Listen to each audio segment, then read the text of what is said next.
जामुन बाबू अमर रहे, अमर रहे, अमर रहे। राजद परिवार और साथ साथ महागठबंधन के मजबूत और उप मुख्यमंत्री के कैंडिडेट हमारे भाई मुकेश सहनी जी को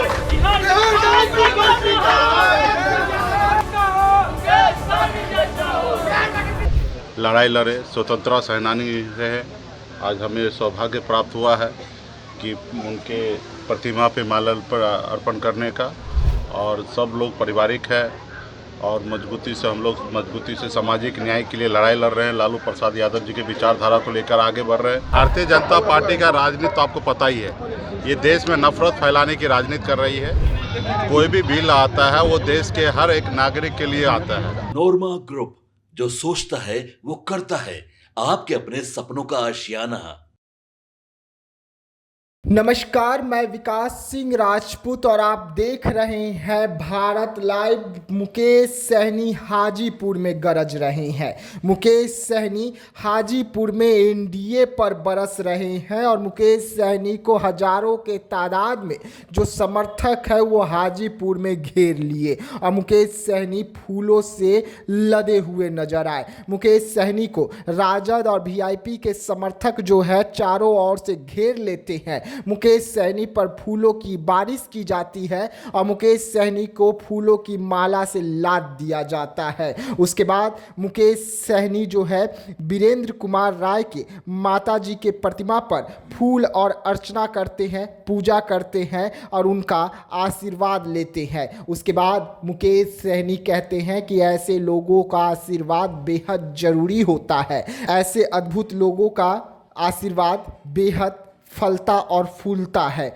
उसके बाद मुकेश सहनी एनडीए पर जोरदार हमला करते हैं। मुकेश सहनी एनडीए पर हमला करते हुए क्या कुछ कह रहे हैं, पहले आप मुकेश सहनी को सुनिए। देखिए, भारतीय जनता पार्टी का राजनीति तो आपको पता ही है, ये देश में नफरत फैलाने की राजनीति कर रही है। कोई भी बिल आता है वो देश के हर एक नागरिक के लिए आता है, ना ही कि कोई पॉलिटिकल पार्टी को ध्रुवीकरण करने के लिए होता है। तो आप जानते ही है कि भारतीय जनता पार्टी का एजेंडा हमेशा रहा है, आज से नहीं 89 से रहा कि हिंदू मुसलमान करके देश में राजनीति करना, और उसको फ़ायदा भी मिल जाता है। लेकिन उससे हमारा देश कहीं ना कहीं बहुत पीछे जा रहा है। आज देखिए कि हमारा देश का डॉलर का क्या हाल है, देश का युवा का क्या हाल है, देश के किसान का क्या हाल है, उस पर ध्यान नहीं देना है। और जो चीज़ ज़रूरी नहीं है, इससे पहले के भी सरकार, बड़े बड़े सरकार जिसमें लाल कृष्ण आडवाणी से लेकर सुषमा स्वराज से लेकर और तमाम देश के बड़े बड़े नेता ने बिल लाए थे और संशोधन किए और समाज में भाईचारा बन के देश आगे बढ़ रहा था। अब बताइए कि ये जो अभी बेवजह से विवाद खड़ा किए हैं, इससे किसको लाभ मिलना है? तो इसमें खास करके ये जो सरकार कर रहे हैं वो ध्रुवीकरण कर रहे हैं, इससे जनता को और किसी को कोई लाभ होने वाला नहीं है। और रहा कि आने वाला समय में अभी इनका समय है, ये अपना जैसी मर्जी है वैसे देश को चला रहे हैं। लेकिन मुझे लग रहा है कि देश के युवा बेरोजगार है, सबसे ज़्यादा उनके बारे में सोचना चाहिए। आज 80 करोड़ युवा लोगों को 5 किलो राशन पे निर्भर करने के लिए देश के प्रधानमंत्री लगा दिए। आप बताइए, दुनिया में कोई भी ऐसा कंट्री नाम मेरे को बताइए कि उस कंट्री के एक 75% 85% आबादी 5 किलो चावल पर सरकार के ऊपर निर्भर रहे। ऐसे देश आप बताइए कि कैसे हमारा देश चलेगा। तो खैर, आने वाला समय में इस बार जनता ने मन बना लिया था, लेकिन हम ही लोगों को कुछ आपसी कमी के कारण मोदी जी फिर से पुनः सरकार बना लिए। ऐसे तो जनता ने मैंडेट नहीं दिए, 240 पे ला कर रख दिए। लेकिन आने वाला समय में देश में बदलाव होगा और सब समाज आगे बढ़ेगा, सभी राजनीतिक। जी हाँ, सुना आपने मुकेश सहनी को। मुकेश सहनी एनडीए पर जोरदार हमला करते हुए साफ तौर पे कहते हैं कि ये भारत देश है जहां पर मोदी जी एक बार फिर गलती से चले आए। आज 80 लाख से अधिक युवा जो है वो बेरोजगार है और मोदी जी उन्हें नौकरी देने के अलावा बल्कि 5-5 किलो राशन के लाइन में खड़े कर दिए हैं। आज भारत देश का भविष्य 5 किलो अनाज के लिए लाइन में खड़े नजर आता है।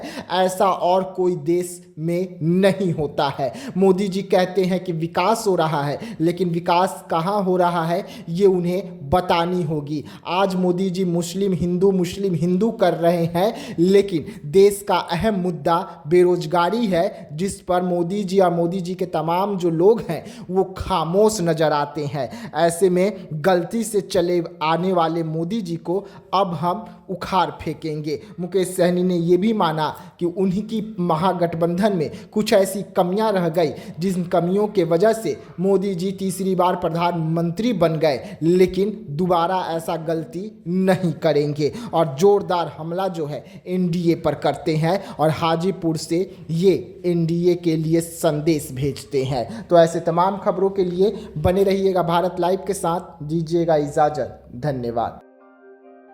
आपके सपनों को हमने सजाया है, ई होम्स पैनोरामा को हमने बनाया है। ई होम्स मेरा एक सपना था जिस पे मैं पिछले 4 साल से काम कर रहा था। हमने जो बनाया है वो सबने है माना। ई होम्स पैनोरामा में हो आपका भी आशियाना। और फाइनली हमने 2021 में इस प्रोजेक्ट को लॉन्च किया। बहुत लोग अप्रिशिएट कर रहे हैं कि पूर्णिया जैसे शहर में, बिहार के, एक तो बिहार की बात करें उसमें भी पूर्णिया जैसे छोटे जगह में इस तरह का लाइफस्टाइल देना, ये सुन के हम लोगों को बहुत अच्छा लगता है।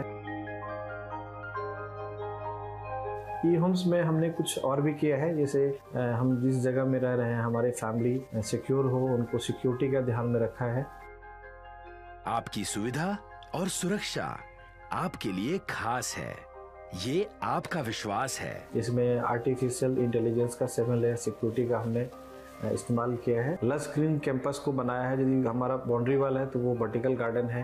ये जितनी भी फैसिलिटी होता है एक इंटरनेशनल टाउनशिप में ई होम्स है, ये हम लोग विश्वास नहीं कर पा रहे हैं। जो भी हमारे मित्र दोस्त या जो भी हमारे बाहर के बाहर आते हैं तो हम लोगों को बहुत अच्छा सुनने को मिलता है और बहुत अच्छा क्रेडिट मिल रहा है। वो सारा हमने सिर्फ एक बिल्डिंग नहीं बनाया, हमें एक बहुत अच्छा लाइफस्टाइल दिया ई होम्स में, और मेरा एक सपना था जिसको मैं आज फुलफिल होते हुए देख पा रहा हूँ। ये आपका आवास है।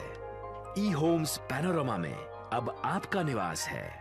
E homes Panorama, luxurious lifestyle redefined. Panorama group, जो सोचता है वो करता है। अगर ये वीडियो पसंद आई और वह बिहार के राजनीति और बिहारियत से सरोकार रखेनी तो सब्सक्राइब बटन दबा के चैनल के सब्सक्राइब कर ली। ओजे एगो घंटी बा, ओकरा बटन दबा देला से कुल सटीक और मारक खबर रुआ मुफ्त में मिल जाई। अगर रुआ पत्रकारिता के हमनी के नया प्रयोग में सहयोग कर चाहतानी तो ज्वाइन बटन दबा दी। पेटीएम नंबर नोट कर ली 9386 816 700।